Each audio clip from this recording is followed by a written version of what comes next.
Delhi metro. अगर आप दिल्ली से हो तो आपकी जिंदगी में भी एक ना एक किस्सा तो इससे रिलेटेड जरूर होगा। मेरी ये कहानी भी दिल्ली मेट्रो से स्टार्ट हुई और दिल्ली मेट्रो पे ही खत्म।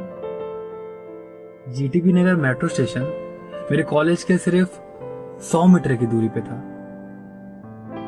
पर आप यकीन नहीं मानोगे, वो 100 मीटर का रास्ता भी तय करने में दोस्तों के साथ आधा घंटा ले लिया करता था। उस दिन भी मैं दोस्तों के साथ अपने घर की तरफ जा रहा था कि मेट्रो में यूं ही आपस में बातचीत के दौरान मेरी नजर एक सामने खड़ी लड़की पे पड़ी जो मुझसे कुछ दूर खड़ी थी और मेट्रो में थोड़ी भीड़ होने के कारण मैं उसका चेहरा नहीं देख पा रहा था। तो करीब 1-2 स्टेशन तो मैंने उसके पलटने का इंतजार किया।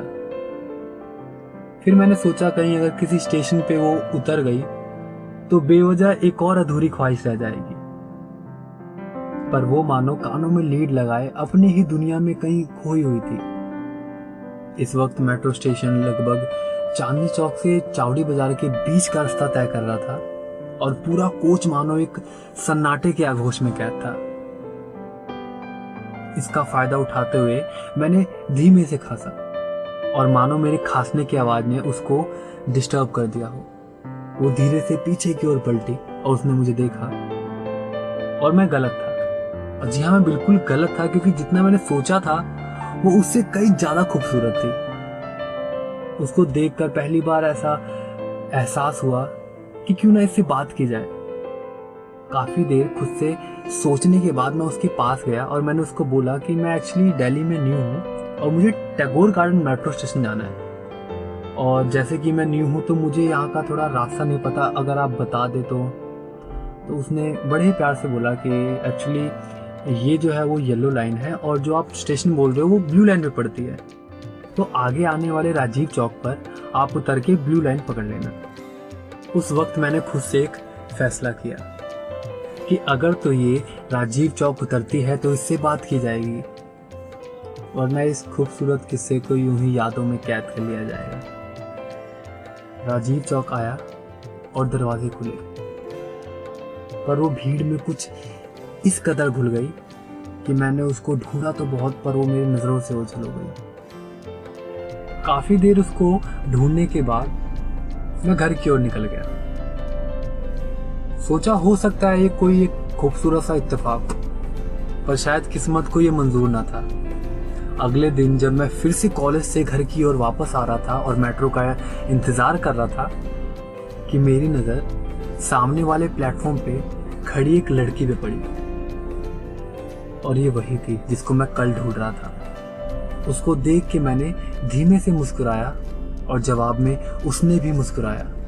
शायद वो मुझे पहचान चुकी थी, पर इससे पहले कि मैं उससे कुछ बात कर पाता, कुछ बोल पाता, कि मेरी मेट्रो आ गई। उस दिन के बाद अगले 7 दिन तक मैंने सेम टाइम सेम जगह उसका रोज इंतजार किया कि हो सकता है वो कल आए या हो सकता है वो आ जाए। मैं एक मौका ढूंढ रहा था कि उससे बात करी जाए, पर एक हफ्ता उसके इंतजार करने के बाद मैंने खुद से ही फैसला किया कि हो सकता है कभी कभार इत्तेफाक 2 बार भी हो जाते हैं, तो क्यों ना इस किस्से को यहीं खत्म किया जाए। और एक हफ्ते बाद मेरे सेमेस्टर के एग्जाम्स भी आ रहे थे, तो मैंने सोचा कि इन सब से अब दिमाग हटाकर इसे भूल जाया जाएगा, पर शायद किस्मत को यह भी मंजूर न था। अगले दिन जब मैं मेट्रो का इंतजार करते हुए इंस्टा यूज कर रहा था कि मानो मुझे ऐसा एहसास हुआ कि सामने कोई तो है जिसे मैं जानता हूं, और अचानक से जब मेरी नजर पड़ी तो मैं शॉक था कि जिसको मैं पिछले 1 हफ्ते से ढूंढ रहा था वो मुझे एक दफा भी नहीं मिली। और कल ही जब मैंने फैसला किया है कि इस किस्से को भुला दिया जाएगा, तो अगली ही सुबह मुझसे इससे मुलाकात हो गई। मैंने सोचा हो सकता है किस्मत हमें मिलाना चाहती हो, और इस बार मैंने मौके का फायदा उठाते हुए मैंने उसको तुरंत बोला कि हम एक काम करते हैं, जो ब्रिज है राजीव चौक का, इस पे मिलते हैं। और शायद इस बार उसे भी मुझसे बात करनी थी, इसलिए वो बेझिझक मान गई। अब प्लेटफॉर्म से ब्रिज तक जाते जाते मेरे दिमाग में बस एक ही बात घूम रही थी कि कैसे उससे बात स्टार्ट की जाए, हाय बोला जाए, या हाथ मिलाया जाए। मानो यही सब बातें सोचते सोचते सोचते वहाँ मैं कब पहुँच गया मुझे पता नहीं, और उसको सामने देख के मैं वो सब भूल भी गया। धीरे धीरे हाय हेलो से बातें स्टार्ट होने लगी। मैंने उसे बताया कि मुझे अब 1 हफ्ता हो चुका है, अब मुझे काफ़ी हद तक मेट्रो के बारे में नॉलेज हो चुकी है, और उसने बताया कि वो दिल्ली में बचपन से ही रहती है, तो उसको इन रूटों के बारे में अच्छे से नॉलेज है। और उसने बताया कि उसके कॉलेज में एक फेस्ट होने वाला है जिसमें वो डांस परफॉर्म कर रही है, और उसने मुझे उसमें इनवाइट भी किया। तो मैंने मौके का फ़ायदा उठाते हुए मैंने उससे बोला, मैं आ तो जाऊँगा, पर मैं आपसे कांटेक्ट कैसे करूँगा? कुछ नंबर या फेसबुक या इंस्टा आईडी कुछ तो मतलब कॉमन मीडियम हो जिसके थ्रू मैं आपसे कांटेक्ट कर सकूँ। उसने मुस्कुराते हुए अपना इंस्टा आईडी दिया। यहाँ से हमारी सोशल मीडिया पे बातें होना स्टार्ट हो गई। एक वक्त था जहाँ पर हमारी बातें बहुत ज़्यादा होती थी, पर एक टाइम के बाद हमारे बीच में बातें होना थोड़ी कम सी हो गई। रोज़ाना उसके मैसेज तो आते थे, पर दिन के इक्का दुक्का। तो मैंने सोचा कि शायद कहीं उसकी ज़िंदगी में कोई और ना आ जाए, इससे पहले कि मैं अपनी फीलिंग्स के साथ शेयर कर दूं। तो मैंने उससे पूछा कि क्या हम एक दफ़ा मिल सकते हैं? उसने कहा ज़रूर, पर फिलहाल मैं थोड़ा बिजी हूँ। मैंने इंतज़ार किया, और कुछ टाइम बाद मैंने उससे फिर से पूछा, और उसने फिर से एक बार इनकार कर दिया। ऐसे ही मैंने उससे कई दफ़ा पूछा, और उसने हर बार एक नए बहाने के साथ इनकार कर दिया। और हर बार उसका एक ही क्वेश्चन होता था कि आखिर मिलके करना क्या है, और मेरा एक ही जवाब कि तुमसे कुछ बातें करनी है, कुछ ऐसी बातें जो फ़ोन पे नहीं की जा सकती, जिसके लिए मिलना बहुत ज़रूरी है। ऐसे ही मेरे कई बार पूछने के बाद उसने एक बार हाँ बोली। उसने बोला कि ठीक है, हम वहीं मिलेंगे जहाँ पे हम पहली दफ़ा मिले थे। मानो मुझे तो कुछ समझ में नहीं आया कि अब आगे क्या करना है। मैंने अपने दोस्तों को कॉल किया और उनसे पूछा कि उसने मुझे मिलने को हाँ बोल दिया है। दोस्तों ने सजेस्ट किया कि इससे बेहतर मौका और क्या मिलेगा, कल जाकर उससे अपने दिल की सारी बातें कह देना, शुरू से लेके एंड तक जो भी तुम उसके लिए फील करते हो वो सारी बातें कह देना। अब अगले दिन उससे क्या बातें करनी है, ये सोचते सोचते सोचते उस रात कब नींद आ गई मानो मुझे पता ही ना चला।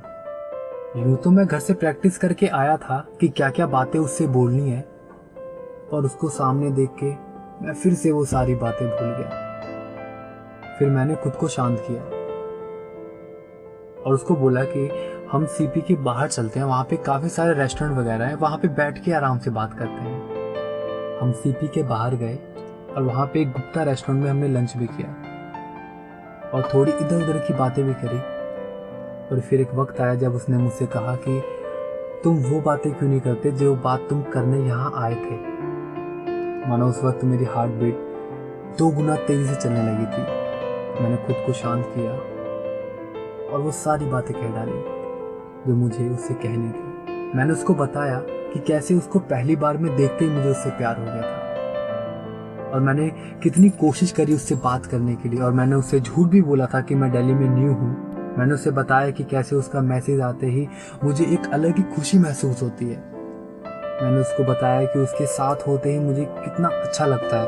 मैंने उसको बताया कि मेरी ज़िंदगी में अगर कोई खुशियाँ आती हैं तो मुझे सबसे पहले उसको बताने का मन करता है। वो सारी बातें जो मुझे उससे कहनी थी मैंने उससे कह डाली।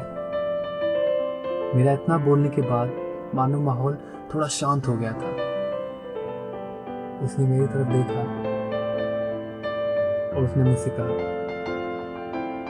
कि देखो विक, ऐसा नहीं है कि तुम मुझे पसंद नहीं है, और तुम में ऐसा कोई रीज़न भी नहीं है जो मैं तुम्हें इनकार कर दूं, पर शायद मैं अभी इस चीज़ के लिए रेडी नहीं हूं। ठीक है, तुमने अपनी फीलिंग्स मेरे साथ शेयर करी, पर मैंने कभी तुम्हारे बारे में इतना सोचा नहीं, और ना ही मैंने कभी खुद को तुम्हारे बारे में इतना सोचने का मौका दिया। हर बार जब बात वहां तक पहुंचती थी मेरी तरफ से तो मैं खुद को रोक लेती थी। इतना बोलकर उसने ये बात खत्म कर दी। शायद मुझे ऐसा उम्मीद नहीं था कि शायद ऐसा जवाब आए, क्योंकि दोस्तों ने बहुत ही मोटिवेट किया था ये बोलकर कि उसकी तरफ से भी जवाब पॉजिटिव ही आएगा, हाँ ही आएगा, बस तुझे अपना हाल दिल इजहार करने की ज़रूरत है। पर ये तो कुछ आउट ऑफ द सिलेबस आ गया था। फिर भी मैंने खुद को समझाया, खुद को संभाला और उससे बोला कि देखो, मुझे कोई एतराज़ नहीं तुम्हारे फैसले से, क्योंकि यहाँ पे बस मैं अपनी फीलिंग तुम्हारे साथ शेयर करने आया था। उसके बाद जो भी तुम्हारा फैसला होगा मुझे मंजूर होगा, ये मैं घर से ही सोच के आया था। तो अगर तुम आज इनकार कर रही हो तो मुझे इससे कोई एतराज़ नहीं। तुम्हारी ज़िंदगी, तुम्हारे फैसले, पर मुझे तुमसे अब भी मोहब्बत उतनी ही है जितनी कल थी।